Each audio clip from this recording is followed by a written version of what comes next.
Les députés nationaux ont voté le mercredi 27 septembre 2023 pour la recevabilité du projet des lois portant reddition des comptes de la loi des finances exercice 2022.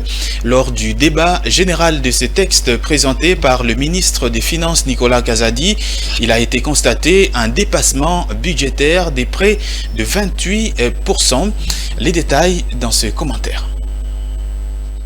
Cette situation de dépassement budgétaire concerne essentiellement les dépenses de fonctionnement. À ce sujet, cette institution et 22 ministères accusent de taux d'exécution au-delà de 100%. Il s'agit de la présidence, 190%, de la primature, 132%, de l'Assemblée nationale, 145%, du Sénat, 184%, du secrétariat général du gouvernement, 257%, de la CNI, 145%, de la Cour des comptes, 126% et de plusieurs autres ministères. Le projet de loi reddition de comptes révèle un déficit au niveau du solde du budget général de plus de 3 milliards de francs congolais d'après le ministère des Finances, qui a souligné ensuite le fait que le budget 2022 a été exécuté à un taux de plus de 128%, soit un dépassement budgétaire de plus de 28%. Les dépenses du budget du pouvoir central projetées pour l'exercice 2022 à 22 253 milliards ont été exécutées à hauteur de 28 641 milliards, soit un taux d'exécution de 128%.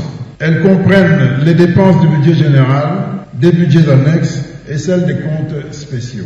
Pendant le déroulement du débat sur cette loi, 11 députés nationaux ont déploré le dépassement budgétaire dans toutes les institutions du pays, en tête lequel figurent les actions humanitaires avec 627%. Après sa recevabilité, ce projet de loi portant reddition de comptes a été renvoyé à la commission ECOFIN pour toilettage.